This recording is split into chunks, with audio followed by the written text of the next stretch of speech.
Assalamualaikum warahmatullahi wabarakatuh. Saya RRR Vina Nadila Megawati, NBI 13181800046 dari Fakultas Hukum Universitas 17 Agustus 1945 Surabaya.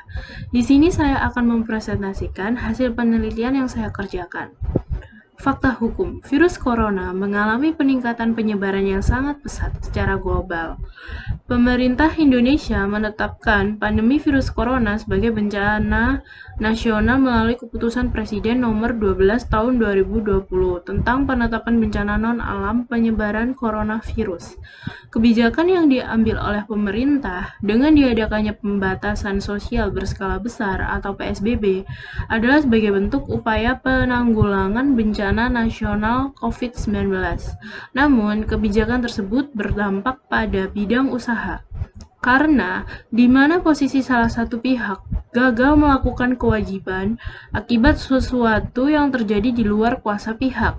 Jadi, dengan adanya keadaan force majeure, tidak ada pihak yang diwajibkan membayar ganti rugi kepada pihak lain karena one prestasi. Proposisi hukum. Dari fakta hukum tersebut dapat dirumuskan proposisi hukum sebagai berikut. Proposisi 1. Peraturan Pemerintah Nomor 21 Tahun 2020 tentang pembatasan sosial berskala besar dalam rangka percepatan penanganan coronavirus. Pembatasan aktivitas luar rumah yang diberlakukan meliputi pelaksanaan pembelajaran di sekolah, aktivitas bekerja di tempat kerja, kegiatan keagamaan di rumah ibadah, kegiatan di tempat atau fasilitas umum. Proposisi 2. Pasal 1245 KUH Perdata berbunyi, tidak ada penggantian biaya, kerugian dan bunga bila karena keadaan memaksa atau karena hal yang terjadi secara kebetulan. Debitur terhalang untuk memberikan atau berbuat sesuatu yang diwajibkan atau melakukan suatu perbuatan yang terlarang baginya.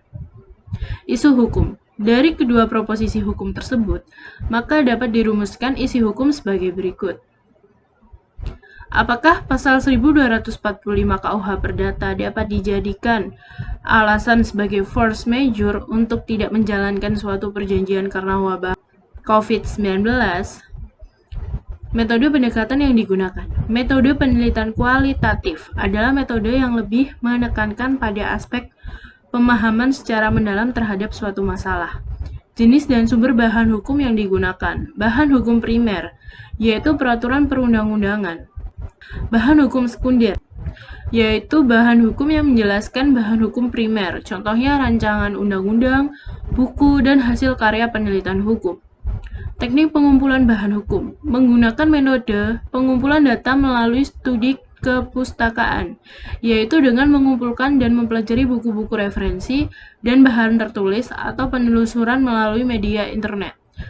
Teknik analisis bahan hukum. Untuk analisis bahan hukum yang digunakan adalah hukum normatif, berupa metode preskriptif, di mana metode ini memberikan penilaian tentang objek yang diteliti, apakah benar atau salah menurut hukum. Sekian presentasi dari saya, terima kasih. Wassalamualaikum warahmatullahi wabarakatuh.